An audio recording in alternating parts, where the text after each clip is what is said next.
জি 24 ঘন্টায় স্বাগত আপনাদের জন্য। আমরা বিশেষ অনুষ্ঠান নিয়ে এসেছি, আপনাদের সঙ্গে রয়েছি আমি আত্রে। ভ্যাকসিনের রোডম্যাপ, করোনার ভ্যাকসিন কবে আসবে এবং কবে আমি আপনি সবাই আমরা প্রত্যেকে করোনার ভ্যাকসিন পাবো, এটা এখন সবথেকে বড় প্রশ্ন।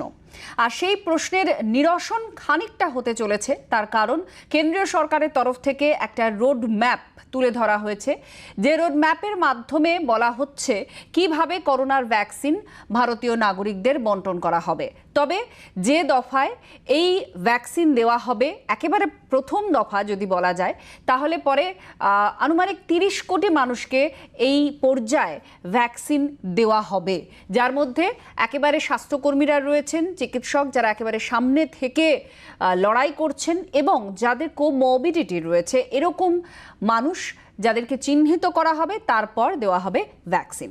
তো আপনাদের প্রথমে আমি একটু ছোট্ট করে জানাবো যে কি দেওয়া হয়েছে আজকে এই কেন্দ্রের বিবৃতিতে করোনার টিকাকরণের ক্ষেত্রে। একটা নয়া বিবৃতি কেন্দ্রের তরফ থেকে দেওয়া হয়েছে। টিকাকরণ প্রক্রিয়া হবে ভোট দানের মতো, আর তার সঙ্গে সঙ্গে বলা হচ্ছে এলাকা ভিত্তিক শিবির করে স্বাস্থ্যকর্মী, প্রথম সারির কোভিড যোদ্ধাদের টিকাকরণ করা হবে। প্রতি সেশনে ভ্যাকসিন 100 জনকে দেওয়া হবে। সরবরাহ এবং সহজলভ্যতার উপর নির্ভর করবে যে এটা সংখ্যাটা কতটা বাড়বে। তখন প্রতি সেশনে ভ্যাকসিন 200 জনকেও দেওয়া হতে পারে। কোমরবিডিটি রয়েছে, অর্থাৎ মারাত্মক অসুখে ভুগছেন বা শয্যা এমন ব্যক্তি যারা রয়েছেন, তাদের বাড়িতে গিয়ে বা তাদের কাছে যাবেন যারা টিকা দেবেন তারা। আর 5 অফিসারের ভ্যাকসিন টিম টিকাকরণ প্রক্রিয়ায় সাহায্য করবে। অর্থাৎ পোলিও মডেল, যে মডেল খুব প্রসিদ্ধ এবং হু থেকেও এই পোলিও মডেলটাকে বলা হয়েছে বারবার, যেটা অত্যন্ত উপযোগী এবং কার্যকরী। এই পদ্ধতিতেই টিকাকরণ করা হবে ভারতে, এমনটাই বলা হচ্ছে।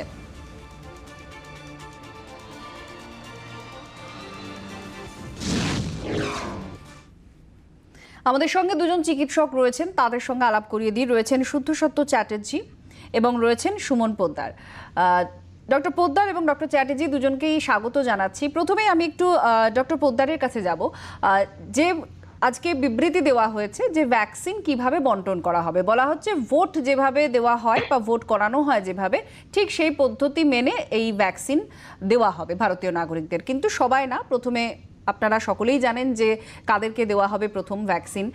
তো সেই হিসেবে আপনার কাছে একটু জানতে চাইবো যে আপনারা যেহেতু একেবারে এর সঙ্গে সঙ্গে কাজ করেছেন, এটা কার্যকরী রূপের আপনারা থেকেওছেন পোলিও ভ্যাকসিনের যদি কথা ধরি, তো সেক্ষেত্রে কি কি উপায় আছে, কি কি পদ্ধতি আছে যেগুলো ভারত সরকার অবলম্বন করছে? দেখুন, সবার আগে বলি যে আমাদের কিন্তু এক্সিস্টিং যে ইনফ্রাস্ট্রাকচার আছে সেটা দিয়ে কিন্তু জায়গায় জায়গায় খুব ভালোভাবেই ভ্যাকসিন পৌঁছে দেওয়াটা সম্ভব।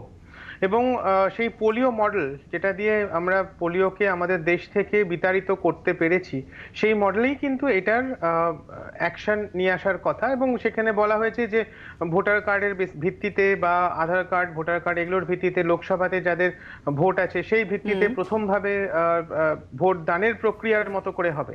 এবং তাতে প্রথম 1 কোটি তাদেরকে হেলথ কেয়ার ওয়ার্কার্স, 2 কোটি মতো হচ্ছে যারা আদার ফ্রন্টলাইনার্স, আর 26 কোটি মতো ডোজ যেগুলো 50 ইয়ার্স অ্যাবাভ, মানে 50 ঊর্ধ্ব এবং বা মানে 50 ঊর্ধ্ব লোকেদের, তাদেরকে দেওয়া হবে।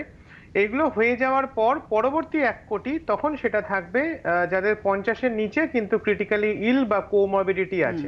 তো মোটামুটি এই 30 কোটির টাইমলাইনটা একটা ভাবা হয়েছে, যেটা 6 থেকে 8 মাসের ভেতরে কমপ্লিট করা হবে, এবং 100 থেকে 200 জন পার সেশন। বেশ, আমি এবার ডক্টর চ্যাটার্জির কাছে আসবো। ডক্টর চ্যাটার্জি, আপনার অভিজ্ঞতা একটু জানতে চাইবো। যেহেতু পোলিওর মতো এত বড় একটা কর্মকাণ্ড আমাদের দেশে হয়েওছে এবং হু এটাকে অ্যাপ্রিসিয়েট করেছে বারবার, এই করোনা অতিমারী পরিস্থিতির মধ্যেও বারবার অ্যাপ্রিসিয়েট করেছে, তো আপনার অভিজ্ঞতা কি? কোথাও কোনো রকম ল্যাক রয়েছে কি, নাকি না এই পদ্ধতি অত্যন্ত পরিচিত এবং ভালো পদ্ধতি, যেটা প্রত্যেককে ভ্যাকসিনটা দেওয়া সম্ভব হবে? আমি একটা কথা খুব পরিষ্কার করে বলতে চাই, 138 কোটির দেশে পোলিও এবং স্মল পক্স এই দুটি সবচেয়ে বেশি ছোঁয়াচে রোগ যেটা আগে আমাদের ছিল, সে দুটো আমরা খুব সাফল্যের সঙ্গে নির্মূল করতে সক্ষম হয়েছিলাম। তাই একটা জিনিস বলতে কোনো বাধা নেই, ভারতবর্ষে ভ্যাকসিন ইনফ্রাস্ট্রাকচার 1980 সালের সময় থেকেই অনেক ভালো এবং অনেক পরিষ্কার। শুধু দায়িত্বটা ভাগ করে দেওয়াটা খুব ইম্পর্টেন্ট এবং কোল্ড চেন মেনটেনিংটা খুব ইম্পর্টেন্ট। কোল্ড চেন মানে আমাদের এখানে যে 3টে ভ্যাকসিন কথা আমরা মূলত শুনছি, টোটাল 5টা ভ্যাকসিনের কথা আমরা ভেবে রেখেছি। তার মধ্যে 3টে ভ্যাকসিনের মধ্যে কোভিশিল্ড, কোভ্যাক্সিন আর জাইডাস ক্যাডিলার যে ভ্যাকসিনটা রয়েছে, ডি আর কি, হ্যাঁ, জাইডাস জকোভিড ডি বোধহয় সম্ভবত।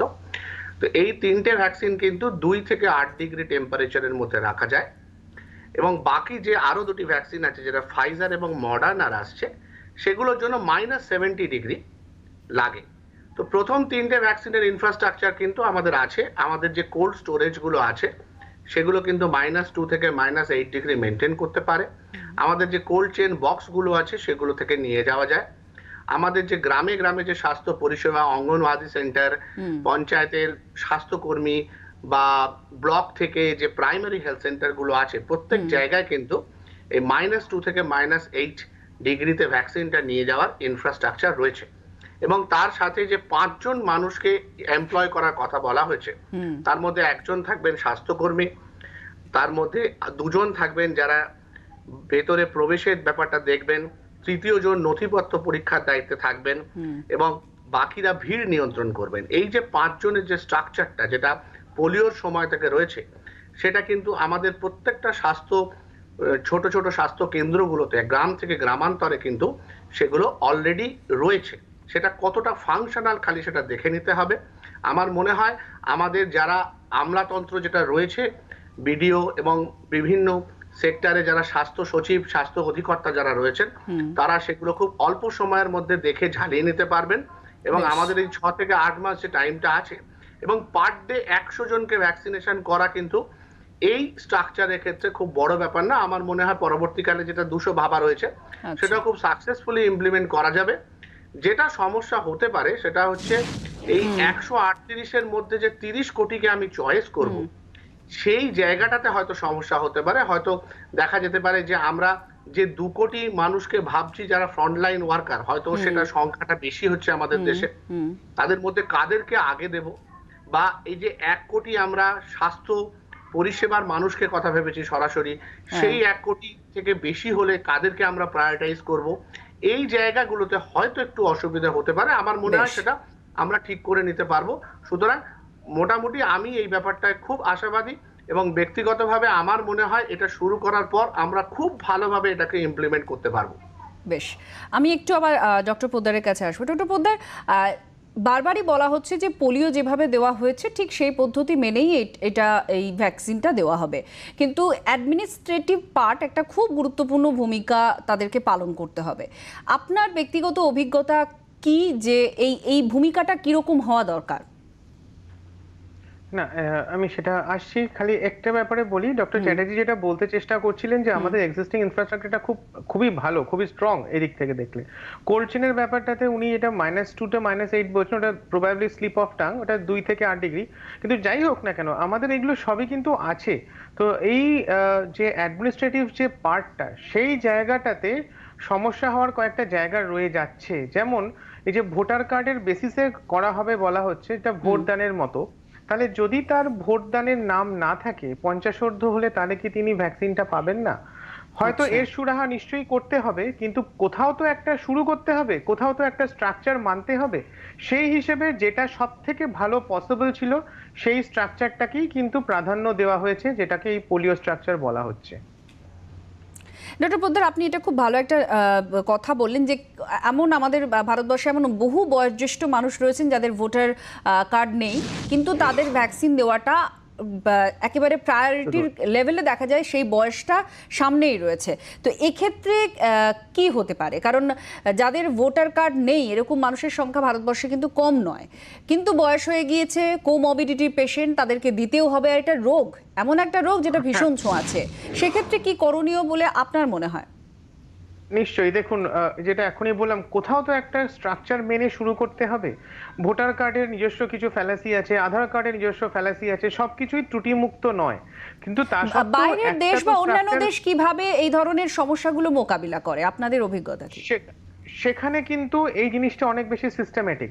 ওখানে প্রত্যেকটি মানুষের যেরকম জন্মের মানে জন্মের নথিভুক্ত হয়, তখন থেকে তার পরবর্তী কি হচ্ছে না হচ্ছে সবকিছু কিন্তু তার সিটিজেনশিপ কার্ড থাকে। তো আচ্ছা, এই জিনিসটা সেখানে অনেক বেশি অর্গানাইজড। আমাদের মতো এতটা যে ভেতরে যেখানে টুকটাক যে প্রবলেমস গুলো রয়ে গেছে, সেইগুলো ওদের দেশে কিন্তু এতটা নেই, তাই বেশ ওদের ওখানে এই চিন্তাটা করতে হয় না। বেশ। অর্থাৎ আমাদের একটা বিকল্প ভাবতে হবে এক্ষেত্রে, এবং অবশ্যই যেটা বললেন ডক্টর পোদ্দার, যে শুরু একটা তো কোথাও করতেই হবে। আমি এবার একটু ডক্টর চ্যাটার্জির কাছে যাব। ডক্টর চ্যাটার্জি, যেহেতু বাচ্চাদের ভ্যাকসিন চলছেই, তাদের জন্ম ইস্তক 5 বছর বয়স পর্যন্ত ভ্যাকসিন চলে, তো সেক্ষেত্রে সরকারি হাসপাতাল বা পরিষেবার মাধ্যমে তারা ভ্যাকসিনটা পেয়ে যায়, কিন্তু বেসরকারি ক্ষেত্রগুলোতেও ভ্যাকসিন দেওয়ার রেওয়াজ এখন প্রবলভাবে রয়েছে। তো এক্ষেত্রে সমন্বয় সাধন করা সরকার এবং জনগণের মাঝে, এটা কিভাবে করা সম্ভব? কারণ বেসরকারি জায়গাগুলোও রয়েছে যেখানে বাবা মারা পছন্দ করে ভ্যাকসিন দেওয়াতে বাচ্চাদের, বা সেই প্রবণতাটা কিভাবে আটকে এই ভ্যাকসিনটাকে গণমুখী, মানে সাধারণ মানুষকে কিভাবে এই ভ্যাকসিনটা দেওয়া সম্ভব? প্রথমেই বলি, এই ভ্যাকসিনটা কিন্তু আমাদের বাচ্চাদের ভ্যাকসিন নয়। ঠিক। এই ভ্যাকসিনের মাত্র 1 কোটি মানুষকে ভ্যাকসিন দেয়া হবে যারা 50 বছরের নিচে এবং আচ্ছা, যাদের অনেক কোমরবিডিটিস আছে। তার বেশ। বাইরে বাকি যে এই মুহূর্তে যে আমরা 60 কোটি পাচ্ছি, এবং সেটা যেহেতু দুটো ডোজ দেয়া হয়, হুম। সেহেতু 30 কোটি মানুষকে দেয়া হবে আগামী 6 থেকে 8 মাসের মধ্যে। আচ্ছা। এরা সবাই কিন্তু প্রায় 50 ঊর্ধ্ব, আর না হলে যারা খুব অ্যাক্টিভ ভাবে হেলথ কেয়ার অ্যাক্টিভিটির সাথে এবং ফ্রন্ট লাইন ওয়ার্কার হিসেবে যুক্ত। তো সুতরাং এখানে বাচ্চাদের টিকাকরণের কোনো ব্যাপার নেই। বেশ। বড়দের যারা আছে, আমার মনে হয় বড়দের সরকারি বা বেসরকারি যে কোনো জায়গাতেই নেয়ার প্রায়োরিটি থাকতে পারে, বেশ। কিন্তু সরকার যে সিদ্ধান্তটা নেবেন, আমার মনে হয় বেসরকারি সব সংস্থাই এটাকে নির্দ্বিধায় মেনে নেবে। যদি আচ্ছা। এরকম করা হয় যে কিছু সংখ্যক বেসরকারি সংস্থাকে দেয়া হলো, কিছু সংখ্যক সরকারি রাখা হলো, সেখানেও আমার মনে হয় বেসরকারি সংস্থাগুলি এক কথায় মেনে নেবে। হুম। যদি সরকার মনে করে সমস্তটাই সরকার নিজের হাতে রাখবেন আচ্ছা। এবং নিজের সেন্টারে দিতে চাইবেন, আমার মনে হয় সেখানেও কারো কোনো আপত্তি করার কথা নয়। আমি ব্যক্তিগতভাবে একটি বেসরকারি হাসপাতালে কাজ করি, কিন্তু আমাকে যদি বলা হয় যে আপনি কোনো মেডিকেল কলেজ হাসপাতালে গিয়ে টিকা নিন, আমার কোনো আপত্তি নেই। আমি সবার সঙ্গে দাঁড়িয়ে একভাবে টিকা নিতে রাজি আছি। বেশ। কারণ আজকের এই জিনিসটা শুধু আমার জন্য নয়, আজকে আমি টিকাকরণ করলে, আমি ইমিউনাইজড হলে আমার পেশেন্টরা আমার থেকে ছড়ানোর সংখ্যাটা কমবে, আমি ভালোভাবে স্বাস্থ্য পরিষেবা দিতে পারবো, এবং আমি আরো 5 জনকে ইনফেক্ট করা থেকে আটকাতে পারবো।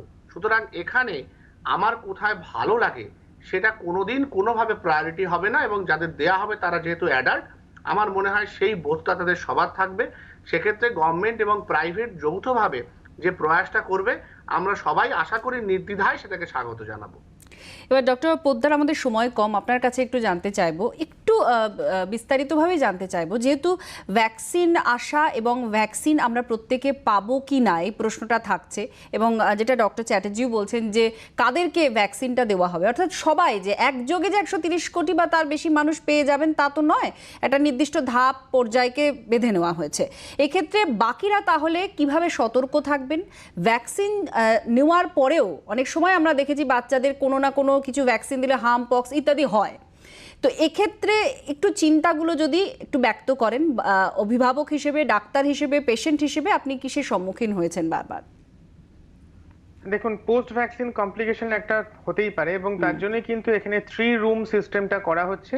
ফার্স্ট রুমটা থাকবে যেখানে waiting room, second room is the vaccination room, আর থার্ড রুম যেখানে অবজারভেশন রুম, যে ইমিডিয়েট কোনো রিয়াকশন হচ্ছে কিনা। সেটা সবসময় যে কোনো ভ্যাকসিনের ক্ষেত্রে অ্যাপ্লিকেবল, এখানেও সেটা মানা হবে। আর বাকি যেটা রইলো, যে ভ্যাকসিন আমি 30 কোটি জনসংখ্যাকে দেব, এই 30 কোটির যারা ভ্যাকসিন পাচ্ছে এবং যারা ভ্যাকসিন পাচ্ছে না, দুজনের ক্ষেত্রেই একই কথা অ্যাপ্লিকেবল। ভ্যাকসিন পেলেই পরের দিন থেকে মাস্ক উড়িয়ে নিয়ে তাইরে নাইরে করে নাচতে নাচতে বেরিয়ে যাব তা কিন্তু নয়।